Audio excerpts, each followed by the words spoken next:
मैं पिछले 8 दिनों से प्रयास कर रहा हूं कुछ अच्छा लिखने का, पर ख्याल में कुछ आ ही नहीं रहा। क्या करूं समझ नहीं पा रहा हूं। कुछ अच्छा पढ़ना चाहिए, ये सोच के 3-4 किताबें भी पढ़ डाली मैंने, जो धूल से ढकी थीं, अध टूटे टेबल पर किनारे ना जाने कब से पड़ी थीं। मगर मैं अभी भी कुछ नहीं लिख पाया। अपनी कल्पना को वास्तविकता के पन्ने पर उकेर नहीं पाया। इसी पशुपेश में मैंने अपना फोन उठाया, नेट ऑन किया, सोचा कुछ उर्दू के शब्द देख लिए जाएं यूट्यूब पर। तब याद आया कि भाई नेट पैक तो खत्म हो रखा है। फोन फेंक दिया मैंने थोड़े गुस्से में। उस थोड़े से गुस्से का असर ये हुआ कि कुछ दरारें उभर आईं फोन की स्क्रीन गार्ड पर।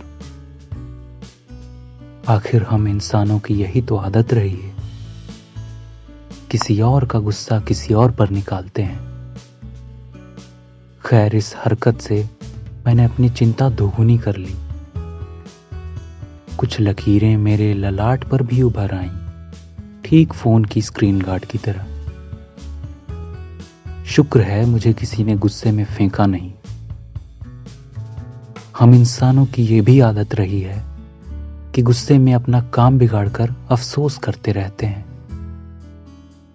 गुस्से से अपना ही नुकसान होता है। जो लोग ये कहते हैं बिल्कुल ठीक कहते हैं। अब मेरी चिंता का तबादला हो गया है। कुछ अच्छा लिखना है, इस पर से अब सारा ध्यान फोन की स्क्रीन गार्ड पर आ गया है।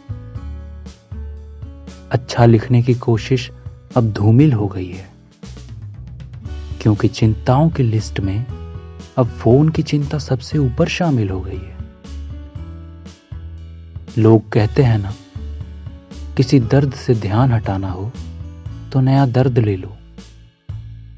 शायद यही फसाना मेरे साथ भी हुआ है। इन सब का सार निकालते निकालते मुझे ध्यान आया कि कुछ लिख डाला है मैंने। अच्छा या बुरा ये मुझे नहीं पता, पर हाँ, कुछ तो लिखा है। शायद बहुत कुछ लिख डाला है मैंने।